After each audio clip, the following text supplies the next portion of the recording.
बुद्धि ठीक हो जाती है बहुजन समाज के लोगों की। जो बच्चा क्लास के बाहर बैठकर इस विद्यालय को टॉप कर सकता है तो आने वाले समय में वो क्या नहीं करेगा। लेकिन बाबा साहब को पता था कि मुझे देश के अंदर बड़ी बड़ी डिग्रियां लेकर मेहनत से पढ़कर मुझे डीएम और कलेक्टर नहीं बनना है, मुझे इस देश का शासक बनना है। इन मजलूमों को, इन अत्याचारी लोगों को जिन पर रोज जुल्म होता है, रोज जिन पर अत्याचार होता है, जिनको शिक्षा का अधिकार नहीं है, इनको दलित और मुसलमान के नाम पर मारा जाता है, मैं इनको देश का शासक बनाना चाहता हूं। और जब इस देश के शासक बनेंगे तो साहब काशीराम जी ये कहा करते थे कि अत्याचार और अन्य उन लोगों के पास साथ होता है जो लोग हुकूमत में नहीं होते हैं, जिनका शासन नहीं होता है, उनके साथ में अत्याचार होता है। तो मैं इसलिए इस बहुजन समाज को, इस बहुजन जमात को शासक बनाना चाहता हूं। और आपके शासक बनाने के लिए जब बाबा साहब डॉक्टर अम्बेडकर आपको अधिकार दिलाने के लिए कोलंबिया यूनिवर्सिटी में एलएलबी करने के लिए चले गए, जब बाबा साहब डॉक्टर अम्बेडकर कोलंबिया यूनिवर्सिटी में आपके लिए एलएलबी करने के लिए गए तो घर में खर्च के लिए पैसे नहीं थे, घर में घर चलाने के लिए पैसे नहीं थे। जो लाइट की संतान थी वो इतनी बीमार थी। खासकर मेरी माता और बहनों ध्यान से सुनना, मैं जो कहने के लिए जा रहा हूँ, बाबा साहब का जो एक बच्चा था उनके पास उसे ठीक करने के लिए, उसकी दवाई करने के लिए धन नहीं था, लेकिन बाबा साहब तुम्हारे लिए कोलंबिया यूनिवर्सिटी में अमेरिका में पढ़ रहे थे। बाबा साहब की धर्मपत्नी उन्हें तार लिखकर, उन्हें चिट्ठी लिखकर ये कहती है कि डॉक्टर अम्बेडकर, हमारा जो छोटा बच्चा है वो इतना बीमार है कि उसके इलाज के लिए धन नहीं है, उसके इलाज के लिए पैसे नहीं है। अब हमें क्या करना चाहिए? आप एक काम करिए, आप अमेरिका से वापस आ जाइए। अगर ये हमारा बच्चा नहीं रहा तो हमारा वंश खत्म हो जाएगा, हमारा परिवार खत्म हो जाएगा। बाबा साहब डॉक्टर अम्बेडकर उस पत्र को, अपनी धर्मपत्नी के पत्र को पढ़कर जेब में डाल लेते हैं। और जब वो जेब में डाल लेते हैं, कुछ दिन बाद उस बच्चे की मृत्यु हो जाती है। माता बहनों सुनो, ध्यान से सुनो कि जिस बच्चे की दवाई न होने के कारण जिस बच्चे की मृत्यु हो जाती है, और बाबा साहब की धर्मपत्नी फिर उन्हें एक तार लिखकर भिजवाती है कि डॉक्टर अम्बेडकर, जो हमारी संतान थी वो दवाई न होने के कारण वो मृत्यु हो गई है, वो मृत्यु को प्राप्त हो गई है, वो इस दुनिया में नहीं रहा है। बाबा साहब का हृदय देखिए, जिनकी संतान इस देश के अंदर मृत्यु हो चुकी हो, जिनकी मिट्टी पूरी हो चुकी हो, और बाबा साहब डॉक्टर अम्बेडकर आपके लिए अमेरिका में संघर्ष कर रहे हैं, वो इसलिए पढ़ रहे हैं। और बाबा साहब जब उस पत्र को पढ़ते हैं कि हमारी जो लाल संतान है वो मृत्यु को प्राप्त हो चुकी है, तो बाबा साहब डॉक्टर अम्बेडकर उस पत्र को रोते हुए जेब में डाल लेते हैं। और जब उस पत्र को जेब में डाल लेते हैं, वहां से एक पत्र लिखते हैं, अपनी धर्मपत्नी को कहते हैं कि रमा, तुम्हारा एक बच्चा आज मरा है, तुम रो रही हो, लेकिन मेरे तो दलित, पिछड़े, मुस्लिम, आदिवासी रोज मरते हैं, मैं इनके लिए जी रहा हूं, मैं इनके लिए पढ़ रहा हूं। आप सोचिए मेरी माता बहनों, जिस परिवार में मृत्यु हो जाती है उस व्यक्ति के दिल पर क्या गुजरती है। लेकिन बाबा साहब का हृदय देखिए, उनका बच्चा मृत्यु हो जाती है, लेकिन फिर भी घर से निकलकर आपके लिए अमेरिका में संघर्ष करने चले जाते हैं, संघर्ष करते हैं आपके लिए कुर्बान हो जाते हैं। इसलिए मैं आपको ये कहना चाहता हूँ माता बहनों, जो कौम इतिहास नहीं जानती वो शासक नहीं बन सकती।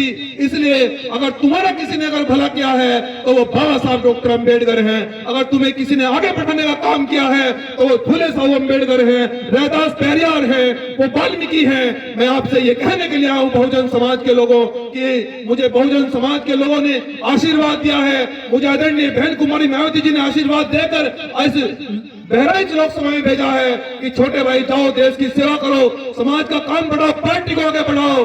और इस पार्टी को ईमानदारी से मंजीत सिंह नोटियाल और ये पूरी भीम आर्मी के लोग आगे बढ़ाने का काम कर रहे हैं। और मैं आपसे ये भी बताने के लिए आया हूँ कि देश के अंदर कोई जिला ऐसा नहीं, कोई ऐसा जिला नहीं जो हमसे हिला नहीं। आप ये जानते हैं कि जब भी आप लोगों पर जुल्म हुआ है, जब भी आप लोगों पर अत्याचार हुआ है, जब आपके बेटे ने, आपके भाई ने सड़क पर हाथ में संविधान को लेकर आपके लिए अन्याय के खिलाफ लड़ाई को मजबूती से लड़ा है, कभी आपकी नाक को नीचे नहीं होने दिया, सरकार किसी की भी रही हो। और हमने बार बार सरकार को यह कहा कि आपकी सरकार है, हम जानते हैं लेकिन देश और सरकार संविधान से ही चलती आई है और संविधान से ही चलेगी। आप लोग दलितों के, पिछड़ों के, मुसलमानों के, अल्पसंख्यक वर्ग के लोगों के साथ में अन्याय और अत्याचार नहीं कर सकते। इस लड़ाई को हम बड़ी मजबूती से लड़ने के लिए यहाँ तक आए हैं, इस कारवां को मजबूती से लेकर यहाँ तक आए हैं। इसलिए मैं आपको ये कहना चाहता हूँ कि चुनाव केवल 2 महीने का है। माताओं बहनों, हमने आपकी लड़ाई को जब रोड पर इतनी मजबूती से लड़ा है, लेकिन मैं आपसे कहना चाहता हूं कि मैं तुम्हारा साथ मांगने के लिए आया हूं, मैं तुम्हारा आशीर्वाद मांगने के लिए आया हूं कि सोचो अगर तुम इस सर को, इन हाथों को अपने बच्चे के, अपने भाई के ऊपर रख दोगे। मैं ये कहना चाहता हूं कि जिस दिन मैं संसद में जाऊंगा, मैं उन लोगों की, जो लोग तुम्हारे पर अत्याचार करते हैं, जो तुम्हारे खिलाफ बोलते हैं, मैं उनका ऐसा इलाज संविधान कलम से करूंगा कि वो आने वाले समय में तुम्हारे साथ में अत्याचार और करने से 100 बार पहले सोचेंगे। जो लोग तुम्हें कभी धर्म के नाम पर सताते हैं, जो लोग आपको कभी जाति के नाम पर सताते हैं, जो लोग आपको विद्यालय से निकाल देते हैं, पढ़ने से रोका जाता है, आपको दलित समझकर पीटा जाता है, जिस दिन तुम मुझे संसद में भेज दोगे तो तुम फिर टीवी में देखना कि हमारा बेटा अब किसी की औकात नहीं जो हमें आंख उठाकर देखे, अब किसी की औकात नहीं जो बहुजन समाज के बच्चों को विद्यालयों से निकाल दे। क्योंकि बाबा साहब यही कहकर गए कि बहुजन समाज के लोगों, जिस दिन आप आगे बढ़ोगे उस दिन आरक्षण को खत्म कर दिया जाएगा, शिक्षा के द्वार बंद कर दिए जाएंगे, और वही वर्तमान सरकार कर रही है। बहुजन समाज के लोगों ये सोचने का वक्त है, अगर शिक्षा के द्वार बंद हुए तो गुलामी की ओर जाएंगे।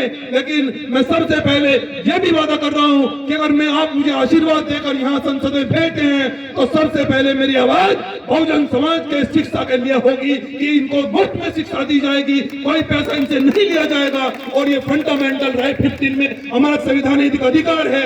हमें बाबा साहब डॉक्टर अम्बेडकर ने ये संविधान में सुरक्षित लिख कर गए हैं। जो देश के अंदर शोषित हैं, जो देश के अंदर पीड़ित हैं, वंचित हैं, मजलूम हैं, उनको मुफ्त में शिक्षा दी जाएगी। लेकिन देश की सरकार को ये पता है कि अगर ये मजलूम पढ़ेंगे, अगर ये दलित पढ़ेंगे तो ये बढ़ेंगे, ये डीएम कलेक्टर बनेंगे और वो कुर्सी पर नहीं, आप लोग कुर्सी पर बैठेंगे। ये जो मासूम बच्चे बैठे हैं ये डीएम और कलेक्टर बनेंगे। बताओ मुझे बहुजन समाज के लोगों, अगर ये डीएम, ये कलेक्टर आपके बीच में सिर्फ कर कुर्सियों में बैठेंगे, किस माई के लाल ने दूध पिया है जो तुम पर अत्याचार कर देगा? किस में हिम्मत है तो हमारी बहनों की तरफ गंदी नजर से देखेगा? क्योंकि तुम्हारी कलम में ताकत होगी और बाबा साहब तुम्हारी कलम में ताकत ही देना चाहते थे। उनका अंतिम लक्ष्य देश पर शासन करना, तुम्हें डीएम, सीएम और पीएम बनाना ही था। और इस कारवां को हम बड़ी मेहनत और लगन से यहाँ तक लाए हैं। मैं आपसे अपील करता हूँ, मैं आपसे ये आशीर्वाद मांगने के लिए आया हूँ, मैं ये 2 महीने आपका साथ मांगने के लिए आया हूँ कि चुनाव तो 2 महीने का है। 13 मई को इस जिले में चुनाव होगा और मुझे आदरणीय बहन कुमारी मायावती जी ने आशीर्वाद देकर आपके बीच में भेजा है। और मैं ये कहना चाहता हूँ कि 4 जून को रिजल्ट आएगा और मैं ये भी कहना चाहता हूं कि मुझे आप आशीर्वाद दें, आप अपने ऊपर भरोसा करके मुझे आशीर्वाद दें। 4 जून को रिजल्ट कुछ भी आए, 4 जून को रिजल्ट कुछ भी आए, मैं हारूं या जीतूं मुझे कोई फर्क नहीं पड़ता। मैं 5 जून को अगर अत्याचार होगा तो इसी गांव में सबसे खड़ा मिलूंगा। मैं आपसे ये वादा करके जा रहा हूं, क्योंकि बहुत सारे नेता आपके बीच में आएंगे, बहुत सारे नेता आपको ये कहने के लिए आएंगे कि हम तुम्हारी पेंशन बनवा देंगे, हम तुम्हारे राशन कार्ड दिला देंगे, हम तुम्हारा आधार कार्ड बनवा देंगे, हम विधवा पेंशन बनवा देंगे, हम घर बनवा देंगे। उन्हें ये कहना कि हम मजदूर लोग हैं और मजदूरों का नेता हमारे बीच में ये कहकर गया था, ना वो पहले बिका है और ना अब वो बिकेगा। और वो हमें ये भी कहकर गया है कि वो हारे चाहे जीते, वो हारे चाहे जीते, 4 जून को रिजल्ट कुछ भी रहे, लेकिन 5 जून को हमारे बीच में खड़ा मिलेगा हमारा नेता। में ये कहकर के आए, विरोधियों के पता ना जरूर। तो बहुजन समाज के लोगों, मैं आपसे उम्मीद करता हूं कि मेरी बहन ये पूजा बोल इस समाज को जगाने का काम कर रही है। बहन भाई के लिए मैं मंच से ये भी अपील कर रहा हूं और ऐलान कर रहा हूं कि भाई के लिए कोई भी सेवा हो तो भाई रात को सेवा में खड़ा मिलेगा। और जो मैं कहता हूं, जवान का बहुत पक्का हूं। और मैं बहुजन समाज के लोगों, देखिए एक बात और बताना चाहता हूं कि जिम्मेदारी बहुत बड़ी है। अकेला मैं इस बहराइच लोकसभा में नहीं घूम पाऊंगा और मैं अकेला इस चुनाव को नहीं जीत पाऊंगा, क्योंकि ये इतिहास रहा है कि जब भी बहुजन समाज का कोई व्यक्ति तुम्हारे अधिकारों के लिए आवाज उठाने के लिए आगे बढ़ा है तो विरोधी लोगों ने उसे रोकने का तमाम प्रयास किए हैं। मुझ पर तरह तरह के आरोप लगाए जाएंगे, मेरे खिलाफ खबरें छापी जाएंगी। इसलिए गुमराह नहीं होना है। जितने भी और गांव के लोग आए हैं मेरी उनसे अपील है कि वो अपने अपने गांव में कार्यक्रम कराने की तैयारी करें, वो कार्यक्रम तैयारी करवाएं। मैं रोज आप लोगों के बीच में 2 महीने रहूंगा और बात करेंगे, चर्चा करेंगे, न्याय की बात करेंगे, अधिकारों की बात करेंगे। मैं आपसे इजाजत चाहता हूं।